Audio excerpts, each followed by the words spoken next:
Welcome to This Week in High School Sports. And Steve Willits, we're in the pink today. We are. It's Breast Cancer Awareness That's Month, right. and we're showing our pink off. We are, yes. And we are also showing our Red Onion Burgers logo.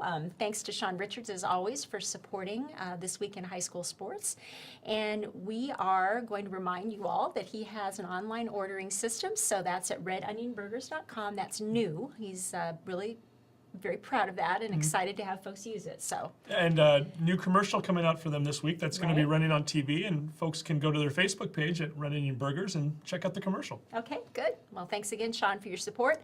Well, we are going to talk now about football. We had an exciting night in the stadium on Friday. We had two exciting games going on. The first game was the one that everybody was anticipating, the game that was to determine the 3A South Division champion, and that would be the Meadowdale Mavericks. We've got a picture we're going to put up right there of Kella Marshall. Kella went out and had 150 yards rushing. Jashawn Butler had 2 touchdowns on the night. He had 2 interceptions also. Drew Tingstead, the quarterback, ran a couple of touchdowns in, and Meadowdale defeats Edmonds-Woodway 31-14. So the Mavericks are, in fact, the division champs for the year, which means they'll have a higher seed going into the playoffs. And just a real exciting night all around. Matt Leonard, the head coach, celebrating it with his dad, Al, on the sideline. Al was a member of the coaching staff at Bothell a couple years ago when they won a state championship. Yeah. And he even mentioned that this trumps that because of the fact that he's doing it with his son. So it was kind of a nice family affair, and also just not only with the Leonards, but with their entire team, the Mavs Mob, as they like to call themselves. So nice job for them. And by the way, Edmonds-Woodway, they finished second in the division. Even though there's one game left, they've already clinched that number 2 spot, which is great also, which means they should have a home game coming up in a couple of weeks when the playoffs get up and running. So nice job for both of those teams. And it wasn't just football going on there the other night, too. No, it was not. A little bit of a contest going on for Spirit Week. It's the Jam the Stands. Stadium Jam, whatever game. You call it. Exactly. So they had a couple of contests going on, and we've got a picture we're going to put up here in a moment. It's the 2 ASB presidents. It's Kia Mackey, who is holding the pie in her hand in that picture, right? And she is shoving the pie into the face of the Meadowdale ASB president, which is Kaya Hoffernan. So you got Kia and Kaya right there. And I believe that was because of the fact that Edmonds-Woodway was the loudest of the crowds. Yeah, they actually have some kind of equipment that measures the sound of the decibels of how loud everybody cheers, and the Warriors were the winners there. And therefore, the winning team gets to shove a pie in the other ASB president's face. So, That's right. So I guess Edmonds-Woodway winning the contest for the pie, Meadowdale winning the football game. Yeah. Fun night all around, a real exciting game too. So congratulations to both teams really, because they're both going to be playing home games for the playoffs in the first round. And then we had a second game of the night. Linwood defeating Mount Lake Terrace 32-13. In this game, Delon Smiley Tatum, who we've got a picture of, we're going to put actually we've got a picture of Alton Hammond first, the quarterback. Alton, who's been the starting quarterback for 2 years there, had another outstanding night, completing probably one of his passes to Riley Johnson on that particular play. He had the two of them connected on 3 bombs during the game. One was an 83-yard touchdown. And then we've got Delon Smiley Tatum. We'll put him up there. He was our player of the game that we had come up to the booth for the Adrenaline fundraising interview after the game. Delon had 2 touchdowns on the night. So Linwood putting themselves in pretty good position right now. If they can get a victory on Friday night over Shorecrest, and they should, they will finish as the number 3 team in the Wesco 3A South. It means you have to play your first playoff game on the road, but it's a playoff game, and Linwood hasn't had one of those in over 20 years. So congratulations to the Royals on that victory. Yeah, that's really great. And now we move on to tennis. We have some exciting competition going on too. We do. It's a district tennis time right now.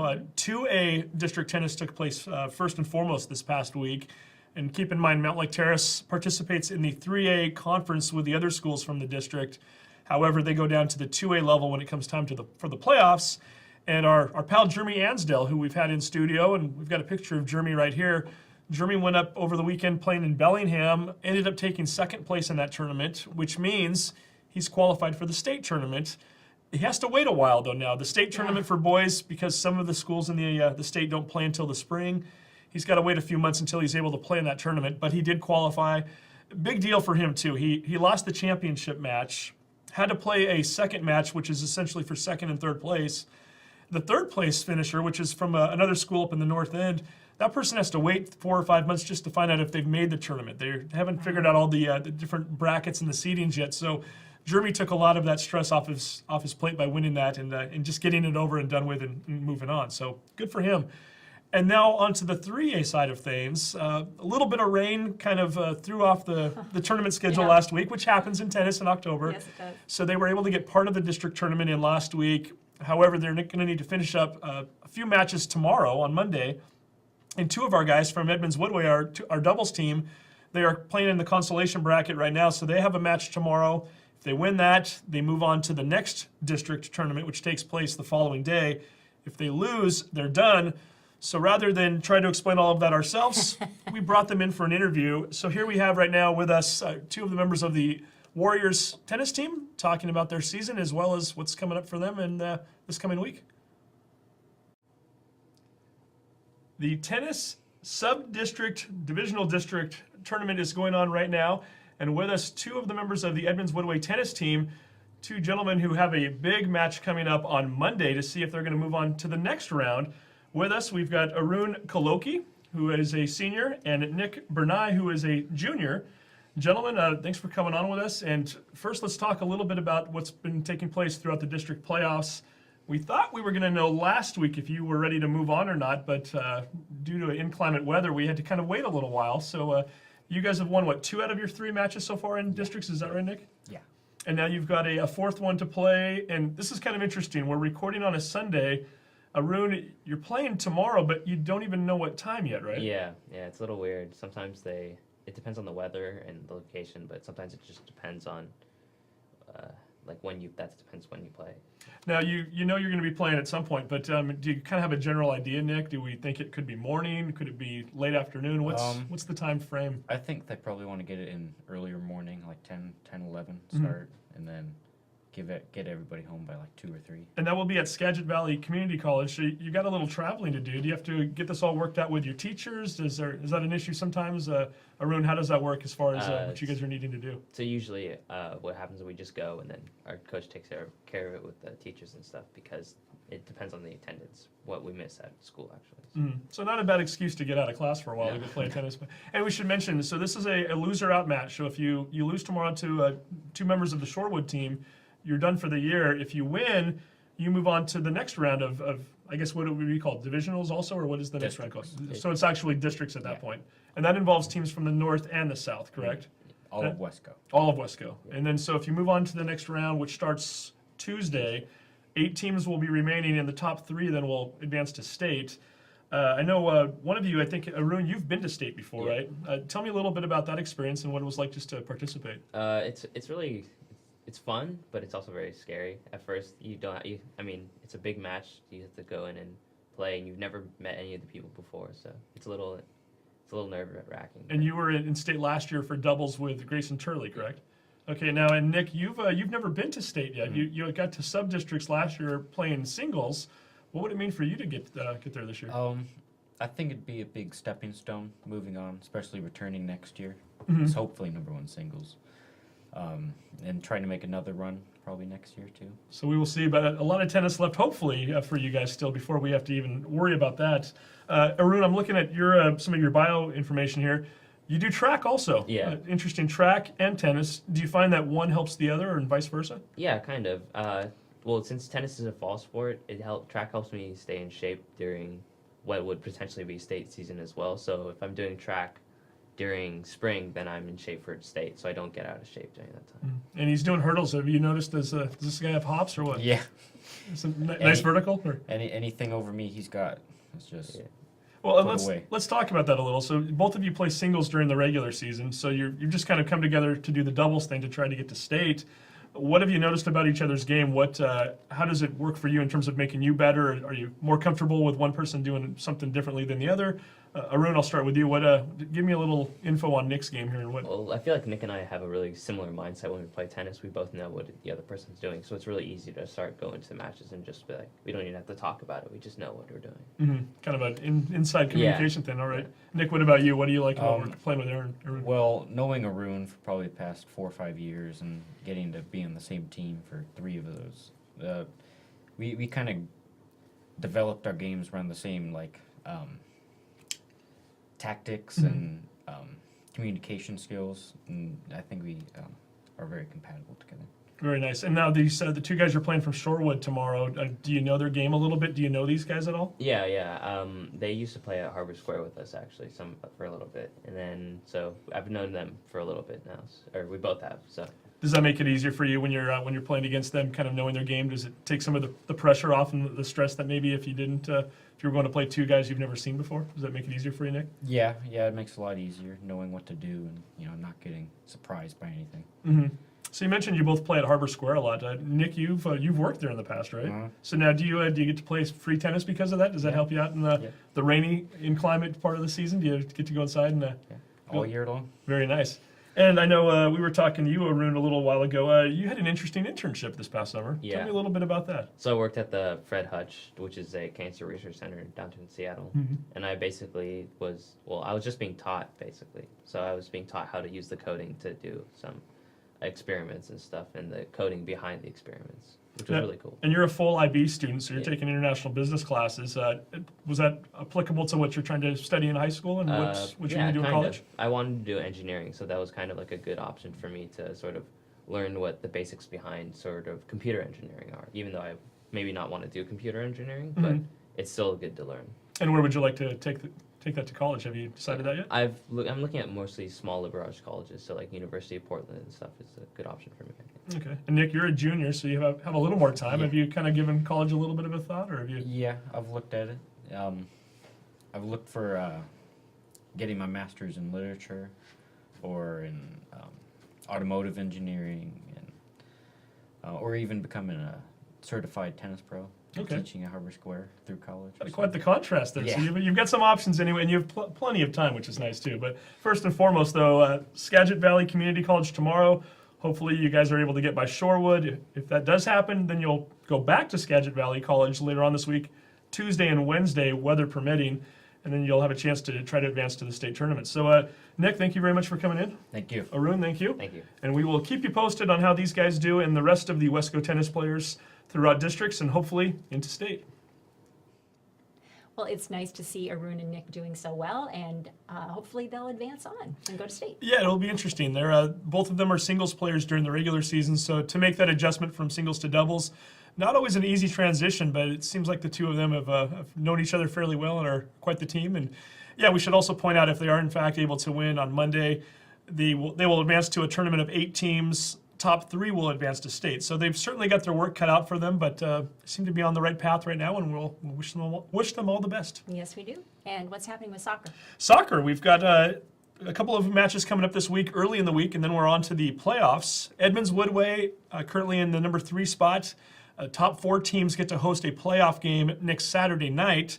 We don't know the opponent yet. We don't even know the exacts as far as times, but more than likely Edmonds-Woodway would have a soccer game probably Saturday, 7 p.m.-ish, give or take, at Edmonds Stadium. So we'll get you details on that later on in the week. Linwood, they're currently in the number 8 spot, so they're still fighting for potentially a position. The way things look right now, they're more than likely going to have a loser-out game on Thursday. If they win that game, then they will also be slotted into one of the games on Saturday, which could again be against Edmonds-Woodway for all we know. We're not sure yet, but Linwood hoping that if they can get a couple of victories this week, they should be able to advance on to Saturday as well. Meadowdale trying to chase some other teams down, so I think they need a little help, but we'll keep our eye on them too. They still might be able to make it. And then Mount Lake Terrace is also going to have a play-in game later this week to try to get into the 2A tournament. So all 4 teams really still alive at this point. It's just a matter of when and where they play, and we'll see what happens. Okay, and update us on swimming too. Yeah, the Edmonds School District Championships took place over the weekend. It's very interesting to try to follow swimming.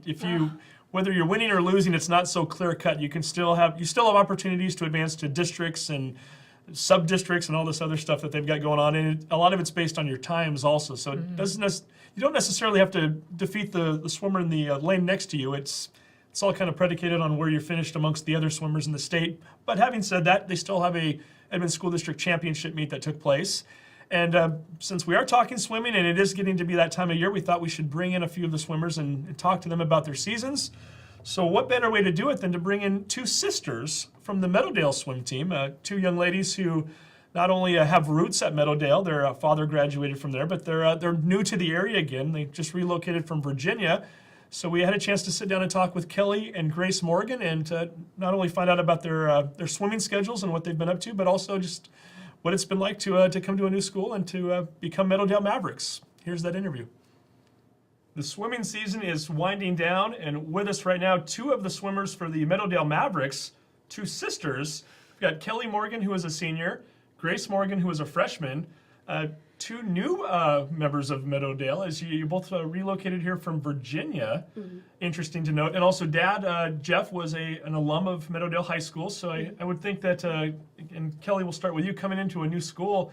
Did Dad tell you a little bit about what to expect? A lot of those traditions have been around for many years. Yeah, I mean, he told me a lot about the traditions, and it sounded really fun. And especially moving my senior year, it was really good to know that the school was going to be fun, and it was kind of cool that even though I was moving my senior year, I'd get to go to the same high school that my dad went to. So definitely. Now, Grace, you were going to start a new high school regardless. It's freshman year, so everybody's new to the school technically.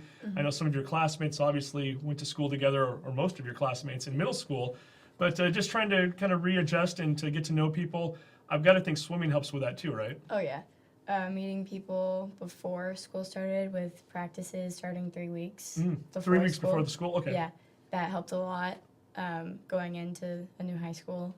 Yeah. Oh, Kelly, for you, coming into a new school your senior year, that's always got to be tough. Did similar situation for Grace in terms of having to get a chance to meet these other schoolmates before you even start school? First day of school, it's always interesting when it's a new school, especially when you come into a school so late. So getting to know girls before I got to start school, lunch was easier. I had people to sit with. I had people to talk to. So makes it a lot easier. We should also mention too, Kelly, if you can't tell, is wearing a Cougar shirt. She is a full-fledged Washington State fan, and also you're going to be swimming there next year. I will, yes. That's got to be pretty exciting. Were you being recruited by them even when you were in Virginia, or had you talked to the coaches yet? What did that come about? I think I started emailing them actually halfway through my junior year of high school. And then I got an email back from them in the spring, and they invited me to junior weekend. So I got to meet the coaches and some of the team, and that is actually when I committed to swim there, was April. We should mention an older sister, and her name? Rebecca. Rebecca is also going to school there already, so Yes. You will be with her for 1 year? What Yeah. will it be? 1 year, and that'll be really fun. It'll be a good time to have her there. Very nice. And Grace, there's an older brother too, if I understand correctly. What's his name and where's he at? His name is Alec, and he is living with us right now. Okay. And he graduated from Truman University, and that's in Missouri this past June. Okay, so Yes. family full of swimmers and a family that sticks close together, which is nice. Let's talk a little bit about the swimming season so far. The Edmonds School District Championships yesterday. We're recording this on a Sunday, so on Saturday. How did things go? I guess it sounds like you guys had a very close finish at one of the relays, Kelly, that came right down to the wire. So actually the points, we were going to be tied at that point until that last relay. And so whoever won the relay was going to win by 6 points. And it came down to the very last second, and it was so close. You almost made it there, huh? Yeah, So just a lot, almost. but you're far from done though, right? So we've got swimming's one of those sports where for the outsiders, those of us who are trying to follow it, it's always interesting to note it's not so clear cut like tennis or volleyball or some of the other sports where you win, you go on, you lose, you're out for the year. You still have chances to qualify for state, and you're still not even sure which events you're going to be taking part in. Grace, I'll start with you. What events are you doing right now, and what are you looking to accomplish for the rest of the season? Right now, I'm doing the 100 butterfly and the 500 freestyle. That's what I'm focusing on for the rest of the season. And hopefully at districts, I can make it to state from there. Okay. Which And would it's be not very necessarily based on where you finish. Sometimes it's a matter of the time that you get too, right? So you're not always competing against necessarily the person in the next lane. It's more for the state times. Yeah, the state times, you can either get the state time, or at districts, if you were the top, or if you were one of the top 3 qualifiers, you can go to state. So either way, you have a chance. And now, which times do you have right now? Do you have anything that qualifies you for that yet, or are you still working on that? I'm still working on that. Okay. I do have almost all of the district cuts, but none of the state cuts. Okay, so we'll see if she can get those later this week. Now, Kelly, what about you? What are your strong events? What are you, which cuts do you have already? Which cuts are you trying to get right now? So right now I have the 200 freestyle, the 100 freestyle, and the 100 butterfly state qualifying times. I would like to get more, just in case I want to switch up what event I want to swim there. 200 IM is one that I'm gonna look to get probably on Tuesday in Snohomish. But I think I'm gonna stick with the 200 free and the 100 fly for state and districts. So you have a meet coming up in Snohomish on Tuesday. That's with Snohomish and Lake Stevens High Schools. And then on Thursday, it's the last chance meet. So give me a little bit of an idea as to what that means. It sounds like it's pretty clear cut, right? You either get certain times there or you don't. And then if you don't qualify at that point, does the season come to an end for you? Is that how that works, Grace? Kind of. But still. You still have an opportunity after that then too. Okay. Yeah. So we will see if they can get to state. Busy swimmers too. I mean, swimming is one of those sports where you don't just hop in a pool for 30 minutes a day and then you're done, right? And I know you both swim on club teams. Kelly, let me start with you. How often are you swimming? How many days a week are you practicing, and practicing multiple times a day? So I practice Monday through Saturday, and I have club practice every day. And Wednesdays and Fridays I have practice for my club in the mornings, and then also at night. And on Wednesday, I also have high school practice. So I have 3 practices. So when you say in the morning, you're talking before school? Yes. So now what time are you waking up to go to practice? Around 4:10, 4:15. Okay, so that's devotion right there. Grace, do you have a similar schedule? Are you on some of those clubs as well? Kind of. I'm swimming 5 days a week instead of 6. Right now during high school season. And I'm doing morning practices on Fridays. Oh, wow, okay. And so you're also getting up at 4:10, 4:15? Okay, so they're getting up early and setting that alarm. Is it hard to get out of bed sometimes? Are there times when you look at that clock and think, I sure would like to sleep for another 20 minutes? Oh, yeah. Yeah. You're pretty devoted, though? I mean, is it, when you start to think about some of the goals, is that what motivates you to get up and go in the morning? Yeah, I mean, with going to college next year and swimming in college, it's definitely motivating me to continue working hard in school and in swim. Sure. Now, Grace, you're also in the band at school. So you're playing on Friday nights during the football games. And how does that work into your schedule? Does that create some challenges sometimes trying to coordinate things? Oh, yeah. That's why I swim in the mornings on Fridays, so then I'm not missing practices. Instead of going to the football game, I'm also going to practice in the mornings, so that I'm not missing anything on my schedule. So you could be swimming early in the morning, then late in the evening you're still playing in the band, or you're sitting up in the stands and doing that thing. And then, by the way, we should mention Meadowdale football just winning the division championship the other day. So you might be playing in the band for a few more weeks, which would be kind of exciting. Yeah. Very nice. Let me talk to you a little bit, Kelly, about swimming at Washington State. Do you have particular events you want to aim to swim in, or what are you thinking right now? Is it way too early for that? I think that'll probably be determined once I get to school next year in the fall. I'll swim whatever they need me to swim, though. Wherever they need me is where I'll be. So. Do you each have favorite events you like more than the others, or? Yeah, I like the 200 butterfly, which is not available for high school swim, but it is for club. Okay. And I like the 500 freestyle. And what about you, Kelly? 200 fly and 200 freestyle mostly. Okay. And is there do the sisters race a little bit from time to time? Do you ever kind of challenge each other? Do you? A little bit in 100 fly during high school. Do you? Okay. Yeah. And is it a friendly competition? Is it competitive? How are you guys in the pool with each other? Always friendly competition. Always. Good answer. One other question I should ask too. I mean, with you doing as much swimming as you do, with not only practicing for school and also the school events, but also club. What kind of nutrition diets are you on? Do you eat a lot? Do you find that are you constantly snacking? What eating in the morning before you jump in the pool? Do you have to wait? What's that like for you?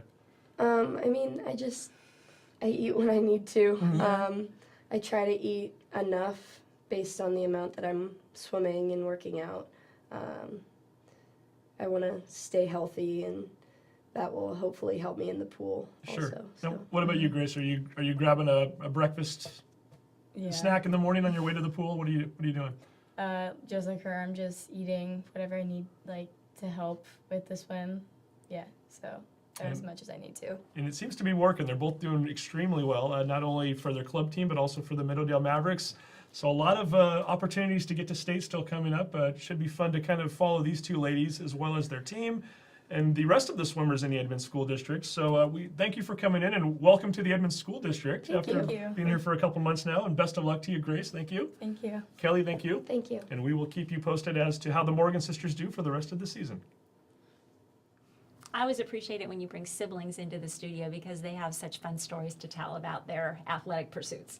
Yeah, it's kind of nice to see these athletes on a different level too. It's getting to know them a little bit, with not only focusing on the athletics, but also the students and also family, which is nice. And to see them in here and to see those young ladies and talk about their swimming careers, and you can tell they like to compete with each other too a little bit, but they're very supportive of one another. Yeah, they are. Yeah, that's great. Well, last Thursday night, the Edmonds-Woodway Athletic Hall of Fame inducted its second class, and we have a few photos from that event. This is the 1979 Woodway High School baseball team. They are the only high school team, Edmonds High School, Woodway High School, or the combined Edmonds-Woodway High Schools to win a baseball championship. That's right. In the state. So kind of neat that a bunch of those team members came together for that. They inducted a lot of really famous athletes, actually, people we were talking about.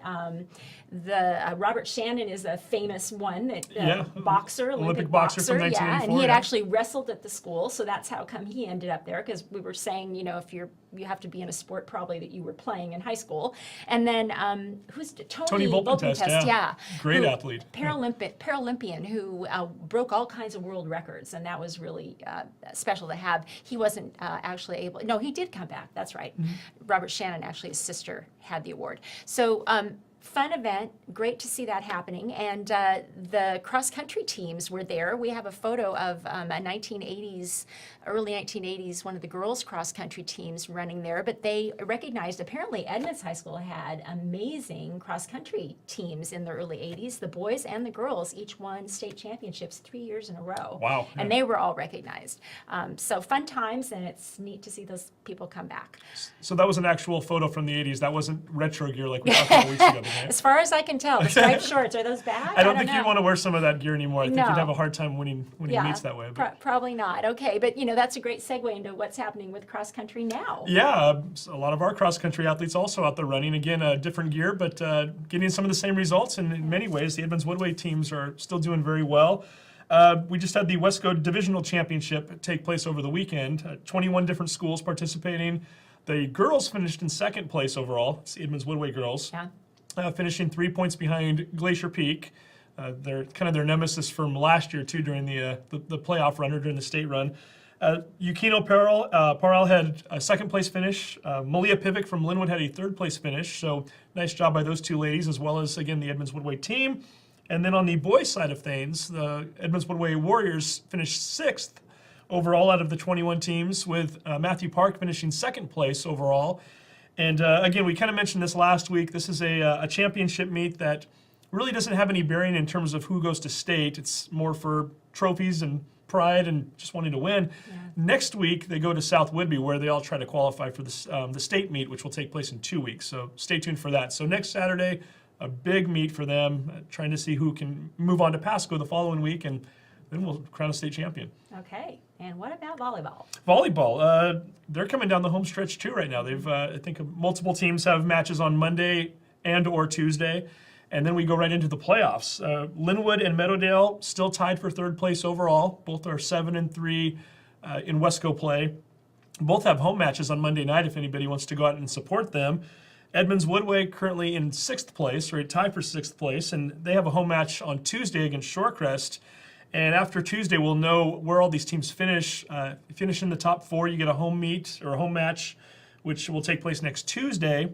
If you do not finish in the top four, you'll have to play a play-in game on Thursday, which is where Edmonds-Woodway currently is slotted right now. So more than likely, they'll have their season either come to an end Thursday night, or they'll move on to that tournament along with Linwood and Meadowdale. So we'll see how they do. And we should also mention Edmonds-Woodway. They picked up a victory last week, and we do have a picture we want to put up. That's Karen Best and Kendra Cooper going up for a block there. And again, nice job for them to get that victory and to keep their playoff hopes alive, and we'll see how they do. Okay, well, that is all for us this week, right? I didn't forget anything, did I? I think we covered it all. Okay, and we will be back in the stadium on Friday night for some more football. Got another doubleheader. It's Yeah. Edmonds-Woodway and Everett at 5 p.m. That will be on SoundLiveSportsNetwork.com, followed by Mount Lake Terrace and Shorewood. That's 8 p.m. Mount Lake Terrace still having an outside chance of maybe getting into the 2A playoffs. They're using that RPI system that has an algorithm and all this other stuff that has to be added up and calculated at the end of the year, but they certainly have a little bit of an outside chance, so they have a lot to play for. We should also mention that Linwood is on the road at Shorecrest on Friday night, and Meadowdale's game with Snohomish has been moved. The location's the same, so it hasn't been moved in that regard, but they were going to play Friday night. They're now going to move that game to Thursday night instead. So if you're a Mavericks fan, going out to Memorial Stadium up in Snohomish and support the team. Okay, very good. Well, that's all for us this week. We'll be back again next week with another edition of This Week in High School Sports.